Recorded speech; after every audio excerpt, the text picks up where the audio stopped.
Olá pessoal, vamos continuar essa aula de circuitos magnéticos. Na aula passada nós vimos os principais conceitos de imantação, quando você transforma um objeto em um ímã, de saturação, quando o objeto atinge o máximo de fluxo magnético que ele consegue conduzir, a esterese e a permeabilidade.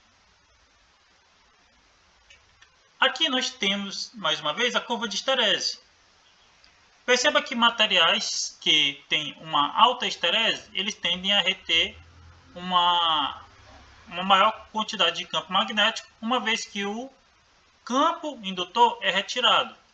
Por outro lado, normalmente esses materiais também eles precisam de um campo indutor maior para atingir o ponto de saturação. Isso tende a piorar o rendimento desses materiais. Agora nós vamos ver o chamado vetor de campo magnético indutor. Quando você precisa de um circuito magnético, que é o caso, por exemplo, de um transformador ou de um motor, onde o fluxo magnético é quem realiza o seu trabalho, você precisa induzir o campo magnético. Aqui nós temos a relação.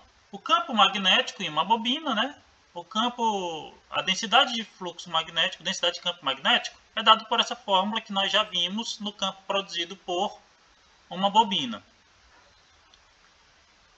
Assim, nós vemos que o campo magnético indutor é a densidade de campo magnético dividido pela permeabilidade. As fórmulas de circuitos magnéticos básicos são essas. O vetor de força magnetizante, ou seja, quem produz o fluxo magnético, o H é o número de espiras da bobina vezes a corrente dividido pelo comprimento. No circuito magnético é muito semelhante ao circuito elétrico. Se no circuito elétrico o comprimento do fio, o aumento do comprimento do fio aumenta a resistência, no circuito magnético, o aumento do comprimento do circuito magnético aumenta o que nós chamaremos de relutância.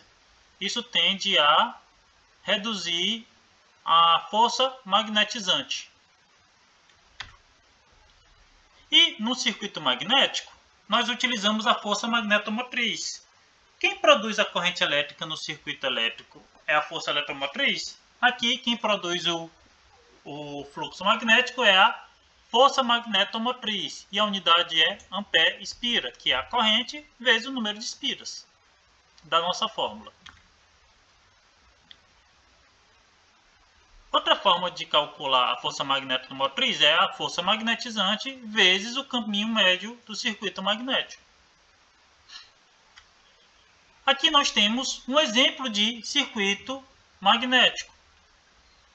Perceba que o comprimento médio do caminho é o ponto médio de cada ponto do nosso circuito magnético. Assim nós temos uma linha que é o chamado comprimento médio, porque ele está na metade do comprimento do equipamento.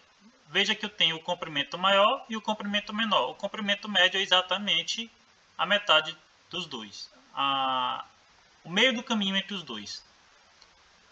A relutância é justamente quem vai se opor à passagem do fluxo magnético. Veja que ela é diretamente proporcional ao comprimento e é inversamente proporcional à permeabilidade do material, ou seja, quanto maior a permeabilidade, menor a relutância. E quanto maior a área, menor a relutância. Da mesma forma que quanto eu aumento a bitola do fio, ele reduz a resistência, aqui o aumento da área reduz a relutância.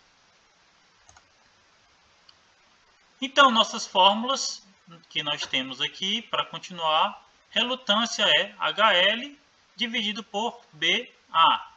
H é o vetor magnetizante, L é o comprimento médio, B é o nosso densidade de campo magnético e A é a área da seção transversal do nosso circuito magnético. Sendo que o fluxo é a força magnetomotriz dividido pela relutância. Aqui, para você visualizar, um circuito magnético em visto de uma forma isométrica. Aqui nós temos a nossa bobina, aqui nós temos a área da seção transversal e o comprimento magnético médio que nós já vimos. Aqui mais uma vez as fórmulas para vocês e vamos fazer um exercício. Eu tenho uma bobina com 120 espiras, com a corrente de 500 mA.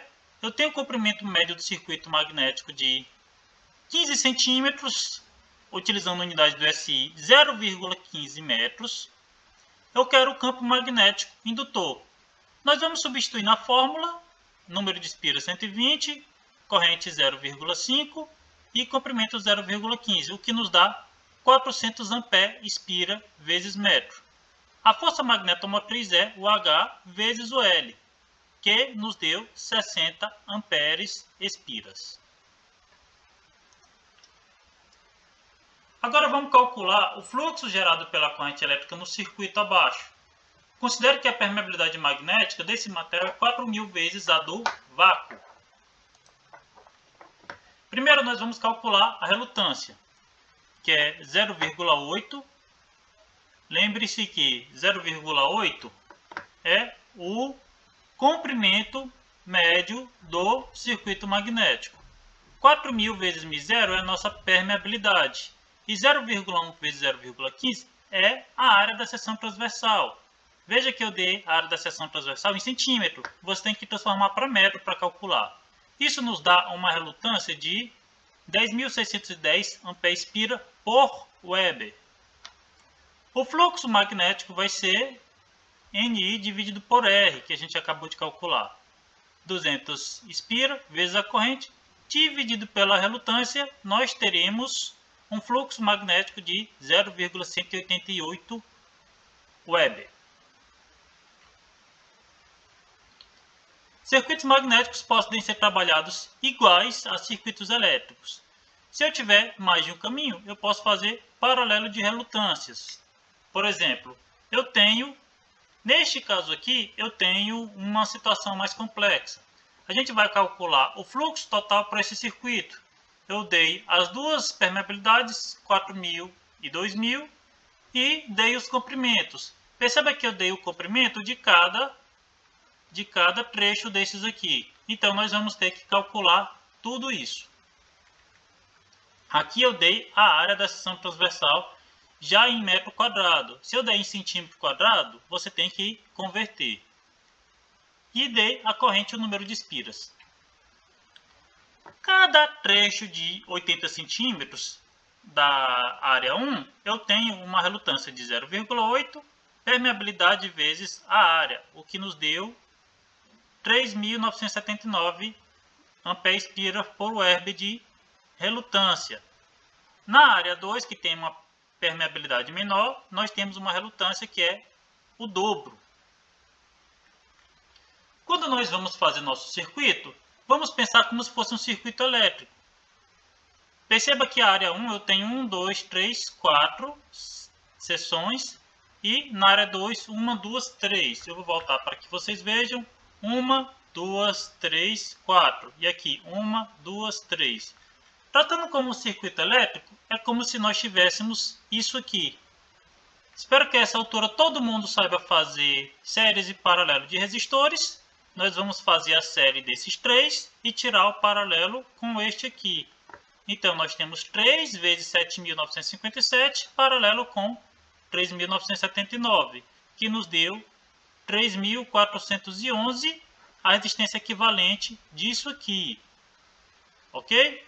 Agora é só somar com as outras para achar a nossa relutância total, que foi de 15.000.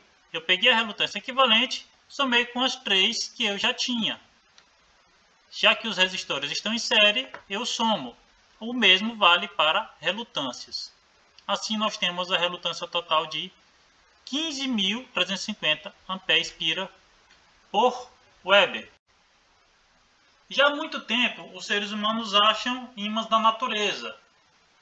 Os gregos, já muito antes de Cristo, desde mais ou menos 500 a.C., já se tem o uso de ímãs.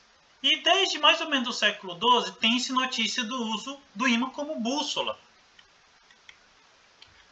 Porém, o ímã permanente encontrado na natureza, ele não é suficiente para algumas aplicações.